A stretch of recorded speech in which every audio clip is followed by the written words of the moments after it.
여러분들 나비 효과라는 그 이야기를 들어보신 적이 있죠? 대륙의 저쪽 반대편에서 나비가 날갯짓을 하면 그것이 거기서 그치는 것이 아니라 그 작은 날갯짓이 대륙의 반대편, 지구의 반대편에서 마치 태풍을 몰아오게 하는 그런 엄청난 파급 효과, 큰일이 아니라고 생각했는데 그것이 우리 모두에게 영향 끼치는 그런 일들을 나비 효과라고 합니다. 우리가 가보지도 못했고 또 잘 알지도 못하는 또 러시아 그리고 우크라이나, 그 나라에서 전쟁이 일어나니까 어떻게 보면 지구상에서 두 개의 나라인데 그 두 개의 나라에서 분쟁이 일어나니까 유럽과 미국과 아시아, 지금 전 세계가 여러 가지 어렵고 힘든 상황 가운데 놓여 있습니다.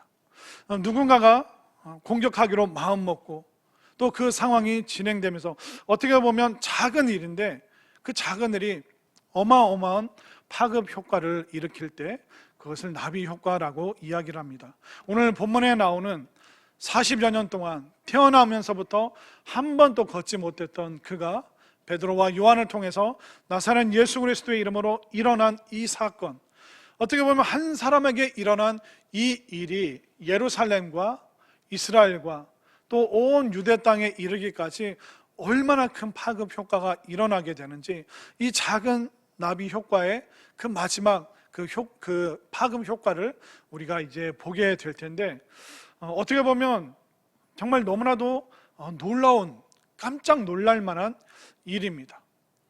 한 번도 그 성전에 들어가지 않았던 그 사람이 성전 문 앞에서 많은 사람들에게 빵과 동전 몇 입, 그것만 바랬던 그 사람이 나사렛 예수 그리스도의 이름으로 일어나게 되고 나서 그가 진짜 태어나서 처음으로 성전에 들어와서 성전에서 기뻐 뛰고 하나님을 찬양하고, 마치 못 걸었던 사람이 농구 선수처럼 축구 선수처럼 펄쩍펄쩍 뛰게 되니까 그 성전에서 조용히 엄숙하게 기도하던 사람들이 깜짝 놀랐습니다. 도대체 이게 무슨 일이냐? 기도하는 사람들이 뒤돌아보니까 못 걷던 그 사람, 매일 구걸하던, 매일 보던 그 사람이 갑자기 걷고 뛰고 찬양하니까 사람들이 너무너무 놀랐습니다. 그러면서 그 놀란 상황 가운데 흥분해서 베드로와 요한에게 와서 물어봅니다. 이게 어떻게 된 일이냐? 도대체 이 못 걷던 사람이 어떻게 해서 걷게 되었느냐? 이 베드로와 요한이 이 일을 행했다는 것을 사람들이 알게 됩니다.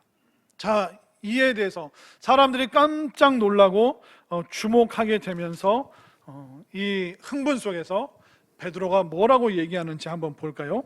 자, 12절 말씀을 한번 볼까요? 12절, 베드로가 이것을 보고 백성에게 말하되, 그러니까 이스라엘 사람들이 놀라서 달려왔어요, 베드로와 요한에게. 그랬더니 말을 하는 겁니다. 이스라엘 사람들아, 이 일을 왜 놀랍게 여기느냐? 우리 개인의 권능과 경건으로 이 사람을 걷게 한 것처럼 왜 우리에게 주목합니까? 사람들이 이 기적을 보면서 베드로와 요한이 이 일을 행했구나, 도대체 어떻게, 무슨 능력으로, 어떻게 하면 베드로와 요한 당신들처럼 이런 기적을 행할 수 있습니까? 사람들이 너무 놀라서 흥분 속에서 베드로와 요한에게 막 물어봅니다. 그냥 모든 사람들의 그 관심과 이목의 집중을 베드로가 받게 된 것이죠. 근데 베드로가 뭐라고 말합니까? 우리 개인의 경건의 능력으로 한 것처럼 왜 우리에게 주목합니까? 우리에게 주목하지 마십시오. 베드로가 아마 깜짝 놀랐겠죠. 사람들이 나에게 주목하네? 사람들이 나를 흠모의 눈길로 바라보고 있네? 이거 뭐라고 설명하지? 내가 했다고 그럴까? 제가 만약 베드로였다면 저는 탁 폼을 잡았을 거예요. 이게 어떻게 됐냐면, 자, 제가 이렇게 팔을 쫙 뻗었어요. 자, 취재진들 사진 찍고 있죠? 근데 그 팔을 뻗어서 잡고 이렇게 다시 한번 할까요? 이렇게. 만약 제가 그 자리에 있었다면 폼을 잡고 목소리를 막 거룩하게 하고 막 온갖 제가 사람들의 그 스포트라이트 받는 것을 즐겼을 겁니다. 그러나 베드로는 단호하게 말합니다. 왜 우리에게 주목합니까? 우리 개인의 경건의 능력으로 한 것이 결코 아닙니다. 베드로는 너무나도 정직했고 어떤 유혹에도 흔들리지 않았고 그는 참된 신앙인의 모습을 보여주고 있습니다. 베드로는 아는 거예요. 베드로와 요한 자신들은 도구일 뿐이고 주인 되시는, 이 도구의 주인 되시는 예수 그리스도께서 이 권능과 능력을 행해 주셨음을 도구되는 이 베드로와 요한은 너무 잘 알고 있었습니다. 여러분 한번 생각을 해보십시오. 야구 선수가, 그러니까 외야수는 이게 그 담장 앞에서 이렇게 수비하는 사람이잖아요. 타자가 공을 탁 쳐서 공이 막 날아가는데 외야수가 달리다가, 이게 제가 좀 보여드리고 싶은데 이게 바닥이 딱딱해서 외야수가 어떻게 합니까? 그 공이 떨어질 때 탁 몸을 던지면서 글러브로 탁 잡지 않습니까? 그래서 사람들은 환호하고, 그러면 이 글러브로 그 외야수가 그 공을 잡았을 때 사람들이 글러브를 칭찬합니까? 아니면 그 외야수를 칭찬합니까? 그 사람을 칭찬하잖아요. 아무도 그 글러브에 환호하는 것이 아닙니다. 이 베드로와 요한은 아는 거예요. 우리는 도구일 뿐이다. 우리는 이 기적을 행함에 있어서 글러브의 역할을 했고, 우리를 붙잡고 계시는 예수님께서 주인 되셔서 이 모든 것을 행하신 것이다. 그렇기 때문에 이 베드로와 요한은 자신들에게 이 기적의 흥분의 주목이 자신들에게 머무르지 않고 바로 예수님께 이어질 수 있도록, 그러니까 이 기적을 통해서 예수님을 소개하는 데 있어서 그는 조금도 머뭇거리지 않고 있습니다. 자, 13절 말씀을 한번 볼까요? 자, 그렇게 사람들이 주목하니까 뭐라고 합니까? 13절, 아브라함과 이삭과 야곱의 하나님 곧 우리 조상의 하나님이 그의 종 예수를 영화롭게 하셨느니라. 그러니까 우리의 능력이 아니라 구약의 기적의 하나님께서 그 기적의 능력을 예수님께 주셔서 예수님께서 그 영화롭고 영광스럽고 권능이 넘치는 그 모습으로 이 일을 행하신 것입니다. 결코 우리가 이 기적의 주인공이 아닙니다. 베드로는 너무나도 분명하게 설명하고 있습니다. 그렇기 때문에 사람들이 이 기적에 흥분해 있는데 이 기적에만 머물지 않고 이 기적의 이야기를 빨리 예수님이라는 그 주제로 이야기를 순식간에 베드로가 전환을 합니다. 우리가 잘 생각을 해야 됩니다. 우리는 기적을 원하는데 이 기적이 어디로부터 오느냐, 이 기적의 주관자가 누구냐, 그러니까 우리는 빨리 예수님을 향해서 나아가야 되는데 우리는 주님께서 베풀어 주신 그 기적의 언저리만 맴돌고 있다면 우리는 너무나도 큰 것을 놓쳐버리는 것입니다. 그렇기 때문에 기적은 어떻게 보면 서론이죠. 본론은 뭡니까? 기적의 주인공이신 예수님이 본론이 되고 이 기적의 이야기가 바로 예수님의 이야기로 넘어가야 됨을 베드로는 분명히 알고 있었습니다. 그렇기 때문에 우리는 진짜 핵심이 무엇인가 이걸 잘 알아야 됩니다. 한번 예를 들어 설명을 해볼까요? 우리가 선행으로 구원받지 않는다는 거 너무나도 잘 알고 있습니다. 그런데 구원받은 사람은 선행을 행해야 됩니다. 이 말이 지금 이해되십니까?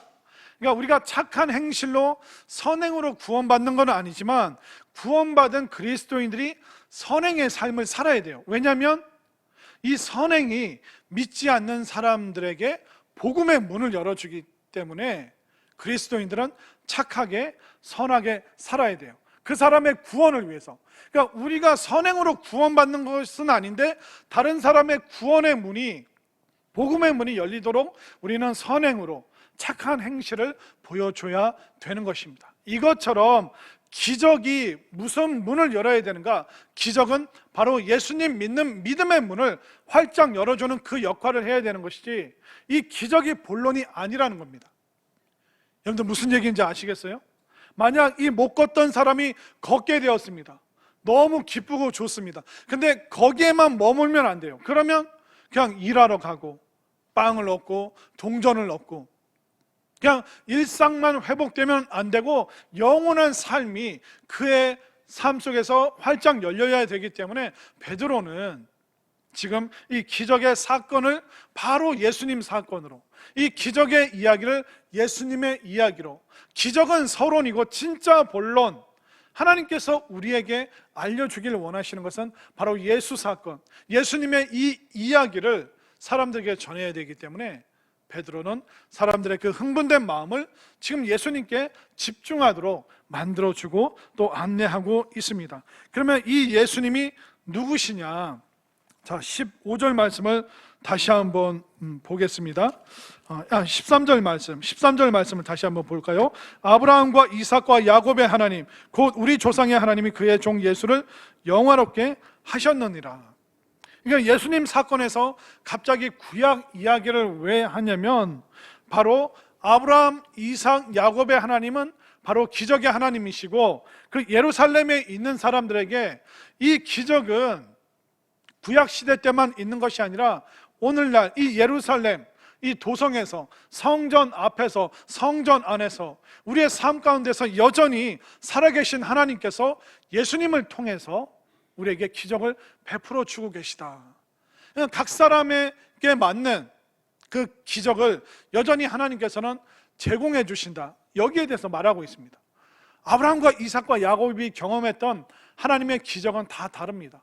아브라함은 어떻습니까? 100세가 되고 아내 사라는 90세, 둘 다 더 이상 아이를 낳을 수 없는 그 중에 하나님께서 기적의 역사로 잉태케 하시고 출산케 하시고, 생명의 그 기적이 아브라함에게 베풀어졌던 것이죠. 또 이삭은 우물 파는 일을 했고 농사를 졌습니다. 이삭이 우물을 팔 때마다 거기가 막 샘솟게 하시고, 또 이삭이 농사를 지으면 100배의 기적을 하나님께서 베풀어 주셨습니다. 아멘 하면 참 좋은데, 그뿐만 아니라 야곱은 어땠습니까? 빈털터리가 되어서 외삼촌 라반의 집에서 흙수저일 뿐만 아니라 종살이를 했습니다. 근데 21년 후에 집으로 돌아갈 때 하나님께서는 야곱을 거부가 되게 하시고 어마어마한 사람이 되게 하셔서 놀라운 기적을 그의 삶에 베풀어 주셨습니다. 그러니까 베드로가 말하는 것은 뭐냐면, 구약에만 기적이 있는 것이 아니라 오늘날 하나님께서 여전히 이 예루살렘의 이스라엘 백성들에게 기적을 베풀어 주시는데, 바로 예수님을 통해서 우리에게 기적을 베풀어 주고 계신다. 여기에 대해서 분명히 힘주어서 얘기를 하고 있습니다. 이 아브라함의 하나님, 이삭의 하나님, 야곱의 하나님, 기적의 하나님께서 2000년 전에 그 예루살렘 성전 문 앞에서 기적을 베풀어 주셨다면, 여전히 살아계신 하나님께서, 아브라함과 이삭과 야곱의 하나님, 못 걷는 사람의 하나님이었던 우리 하나님께서 예수님을 통해서 오늘날 여러분들에게도 여러분들 삶에 필요한 가장 좋은 그 기적을 베풀어 주시기를 간절히 소망합니다. 믿으십니까? 이 기적은 예수님을 통해서 여러분들에게 기꺼이 마땅히 하나님께서 예비하고 준비하셨음을 지금 이 시간 분명히 믿으시기를 바랍니다. 다 이렇게 예수님의 이 기적의 서론을 예수님이라는 본론으로 이끌어가고 있죠. 근데 갑자기 베드로가 불편한 얘기를 확 던집니다. 흥분한 그들에게 불편한 얘기를 던져요. 자, 14절 15절 말씀을 보십시오. 자, 14절을 제가 읽고 15절을 여러분들이 읽겠습니다. 너희가 거룩하고 의로운 일을 거부하고 도리어 살인한 사람을 놓아 죽이를 구하여 생명의 주를 죽였도다. 그러나 하나님이 죽은 자 가운데서 그를 살리셨으니 우리가 이 일의 증인이라. 자, 14절 첫 번째 단어가 뭡니까? 너희가. 그리고 15절 첫 번째 단어가 뭡니까? 너희가 생명의 주를 죽였도다. 지금 베드로가 예수님의 그 구원의 본질을 얘기하면서 너희들의 죄가 예수님을 죽였다. 빌라도가 죽인 게 아니라, 로마 병정이 죽인 게 아니라, 우리 모두의 그 죄악의 무게가 예수님을 십자가에 못 박게 하였다. 그러니까 예수님 얘기할 때는 죄에 대해서 얘기를 안 할 수가 없습니다. 예수님께서 이 땅에 오신 것은 빵 좀 나눠주시고 무리를 걷는 신기한 거 보여주시고 그러려고 예수님께서 오신 것이 아니라 예수님의 그 사역의 본질이 무엇이냐? 빵과 기적은 죄사함을 위한 서론일 뿐이라는 거예요. 예수님의 사역의 본질은 죄사함. 근데 누구의 죄냐? 빌라도의 죄냐? 로마 병정의 죄냐? 그것이 아니라 이 예루살렘 성전 앞에 모여있는, 자신들은 나름 잘한다고, 본인들은 나름 경건하다고, 저 세리나 죄인들보다 훨씬 우리가 거룩하다라고 오해하고 있는 그들에게 우리의 죄로 말미암아, 우리의 죄악으로 말미암아 예수님께서 죽으셨다라고 말하고 있습니다. 이 말은 뭐냐면 2000년 전에 그 사람들 때문에 예수님이 죽으신 것이 아니라 오늘 누구 때문에? 나 때문에, 우리의 죄 때문에, 시퍼렇게 살아있는 우리의 죄 때문에 예수님께서 십자가에 못 박히셨다. 결국 우리가 예수님께 가까이 갈수록 우리의 죄의 무게, 우리의 못난 모습, 우리의 연약한 모습, 이 죄의 무게를 우리가 느껴야 될 줄로 믿습니다. 여러분들은 죄 얘기하면 불편하시죠? 아니 목사님, 나는 평생 동안 감옥에 간 적도 없고 경찰 조사를 받은 적도 없고 나는 뭐 큰 죄를 진 적이 없는데요? 그렇게 말씀하실 겁니다. 그런데요, 여러분들의 내면을 한번 들여다보십시오. 왜 우리가 육신을 갖고 있으면요, 우리는 끊임없이 분노하고 끊임없이 절망하고 우리는 끊임없이 꼬부라진 마음으로 살아갈 수밖에 없는 것입니다. 우리의 육신은 유혹에, 미혹에 막 엄청나게 반응을 합니다. 또 우리는 사람들이 던진 그 별거 아닌 말에 기분 좋았다가 순식간에 기분이 그냥 나빠져 버리는, 그러니까 하루에도 수십 번씩 마음이 사랑했다가 미워했다가 좋아했다가 증오했다가 기뻐했다가 분노했다가, 우리가 얼마나 그 타인의 죄에 대해서도 반응하고 또 우리들 속에도 얼마나 많은 연약한 부분들이 참 많은지요. 제가 저희 딸아이가 한 7살쯤 됐을 땐가, 그때 여름이었던 것 같아요. 여름이다 보니까 이렇게 방충망을 하고 이렇게 창문을 열어야 되는데 방충망 없이 그냥 창문을 열어놓고 그냥 하루를 잔 것 같아요.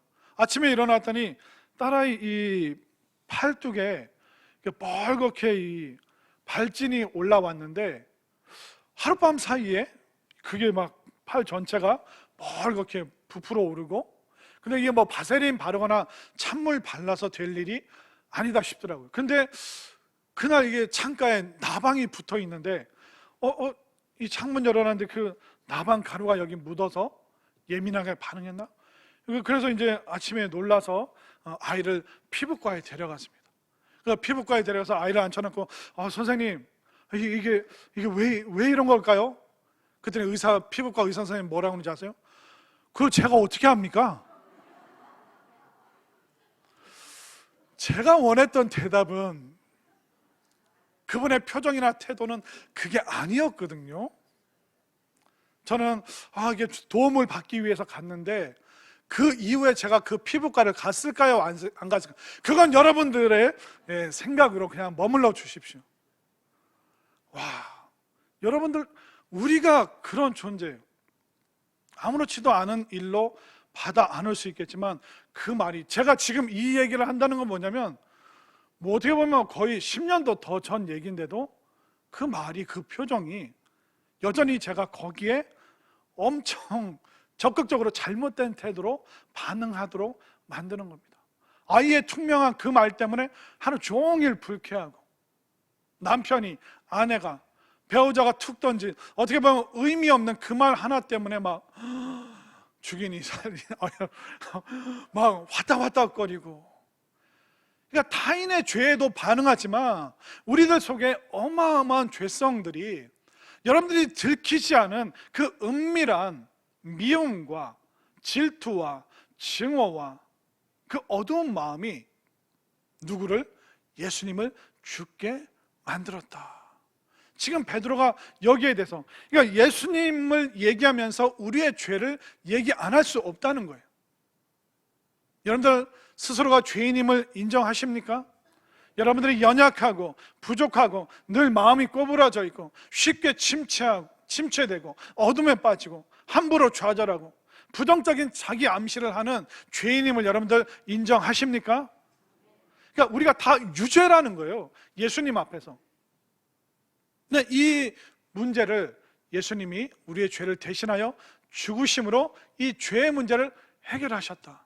근데 그뿐만 아니라 또 베드로가 무엇을 얘기하고 있습니까? 자, 15절을 다시 한번 보세요. 우리가 생명의 주를 죽였도다. 그러나 하나님이 죽은 자 가운데서 그를 살리셨으니 우리가 이 일의 증인이라. 우리 죄를 위하여 죽으신 분이 누구십니까? 예수님이죠. 죽으신 예수님을 부활의 생명으로 살리신 분이 누구십니까? 바로 하나님이시죠. 그렇기 때문에 이 구원의 주관자가 누구십니까? 바로 예수님이고 하나님이시라는 거예요. 우리는 이 문제에 있어서 전혀 개입한 게 없고 우리는 노력한 바가 없다는 거예요. 그래서 우리가 선행으로, 우리의 노력으로 구원받을 수 있는 것이 아니라 바로 예수님을 믿고 또 예수님을 이 땅에 보내주신, 제물로 보내주신 그 하나님 아버지를 믿는 그 믿음으로 말미암아 여러분들이 죄사함 받고 여러분들이 구원받는 하나님의 백성 된다는 것을 분명히 믿으시기를 바랍니다. 그렇기 때문에 이 오랫동안 스스로의 경건에, 스스로의 종교성에 함몰되어 있었던 유대인들에게 거대한 폭탄을 던지는 거예요. 우리가 경건으로 우리 몸을 때리고 여러 가지 금욕적인 일을 한다고 해서 우리가 하나님의 자녀가 되는 것이 아니라 하나님을, 또 하나님께서 보내신 우리의 구세주 되신 예수님을 믿음으로 말미암아, 그렇기 때문에 아무리 많은 기적 얘기를 해도 이 기적의 이야기가 예수님 이야기로 넘어가지 않으면 우리의 죄 사함을 못 받기 때문에, 이 기적의 이야기를 통해서 예수님을 믿지 않으면 우리가 영원한 문제가 해결함 받지 못하기 때문에 베드로는 힘주어서 지금 이스라엘 백성들에게 죄의 문제에 대해서 이야기를 하고 있는 것입니다. 그런데 제가 더 은혜가 된 건 뭐냐면 이 일의 증인이라고 얘기를 하잖아요. 15절 맨 끝에 보십시오. 그를 살리셨으니 우리가 이 일의 증인이다. 우리가 체험했다는 겁니다. 예수님의 죄사함과 하나님의 부활의 능력을 자신들이 체험하고 경험했다고 말하고 있습니다. 이게 신앙이라는 거예요. 내가 예수님 믿어야 되고, 내가 예수님 붙잡아야 되고, 내가 예수님과 동행해야지 언제까지 여러분들 목사님이 설명해 주는 예수님에 관해서 아시겠습니까? 언제까지 여러분들 부모님이 믿는 그 예수님만 믿으시겠습니까? 정말 베드로가 나는 이 일의 증인이다, 예수님의 그 죄사함, 예수님의 구원과 그 부활의 증인이다 말하는 것처럼 오늘 이 시간 여러분들이 남의 예수님이 아니라 여러분들 각자의 예수님을 지금 오늘 이 시간 체험하고 경험하고 예수님을 삶의 주인으로 새롭게 여러분들 받아들일 수 있게 되기를 소망합니다. 그렇기 때문에 여러분들 신앙의 방관자가 되시면 안 돼요. 그러니까 여러분들 끌려서 여기 억지로 앉아 있는 것이 아니라 여러분들 스스로 기뻐서 감사여서 신앙의 방관자가 아니라 정말 신앙의 체험자, 경험자, 여러분들 한 사람 한 사람이 구원의 증인들이 되어 주시기를 바랍니다. 진짜입니까? 정말 여러분들 예수님을 체험하고 예수님을 삶의 주인으로 모셔드리고 예수님을 향한 그 뜨거운 고백이 여러분들에게 있을 때 여러분들이 기적의 주인공, 기적의 증인들이 될 수 있음을 깨달으시기를 바랍니다. 자, 그리고 베드로는 계속해서 이 기적을 통해서 예수님께 사람들이 집중할 수 있도록 도와주고 있는데요, 너무 중요한 말씀 나옵니다. 16절 말씀을 한번 보겠습니다. 16절 말씀 함께 읽겠습니다. 시작. 그 이름을 믿음으로 그 이름이 너희가 보고 아는 이 사람을 성하게 하였나니. 아멘. 여기까지요. 그 이름을 믿음으로, 예수님의 이름을 믿고 예수님의 이름이 너희가 보고 아는 이 사람이 상했는데 상한 그를 성하게 치유해 주셨다. 예수님의 이름이라고 이야기를 하고 있습니다. 여러분들 잘 들으셔야 돼요. 예수님의 이름이 예수님 존재 자체입니다. 예수님의 이름이 예수님 그 존재 본체 그대로입니다. 여러분들, 제 이름이 핸드폰에 딱 붙어 있으면 그 핸드폰 누구 겁니까? 제 거잖아요. 여러분들 그거 가져가고 싶으세요? 지갑에 제 이름을 딱 붙여 놓으면 그 지갑이 누구 겁니까? 제가 그 자리에 없어도 그 지갑과 그 핸드폰, 그 소지품은 제 거예요. 제 이름이, 제 존재가 그 이름이 있는 그곳에, 제가 그곳에 이름으로 존재하는 겁니다. 그러니까 예수님의 그 이름으로 말미암아 예수님의 이름이 그 사람을 성하게 했다는 것은 뭐냐면, 예수님의 이름이 선포되는 그곳에 예수님이 능력으로, 구원으로 임재하신다는 것을 믿으시기를 바랍니다. 분명히 말씀하고 있는 거예요. 성경이 분명히 기록하고 있습니다. 그렇기 때문에 여러분들의 삶이 어렵고 고단하고 피곤할 때 누구를 불러야 됩니까? 예수님의 이름을 부르시길 바랍니다. 여러분들 마음에 두려움이 있고 어두움이 찾아오고 자꾸 좌절되고 어떻게 해야 되나, 그때마다 여러분들 입으로 예수님을 부르시기를 바랍니다. 그러니까 예수님의 이름을 부를 때, 또 여러분들이 예수님의 이름을 선포할 때 그 가정에, 그 삶 가운데, 그 가문에 예수님이 그 자리에 임하신다는 것은, 지금 이 공간에, 이 성전에 예수님의 이름이 선포되는 그 순간 예수님이 임하시는 줄 믿으시길 바랍니다. 여러분들 따라하시기 바랍니다. 예수님 임재하여 주시옵소서. 예수님 구원을 베풀어 주시옵소서. 예수님 우리의 자녀들을 변화시켜 주시옵소서. 예수님 우리 가정 경제에 임재하여 주시옵소서.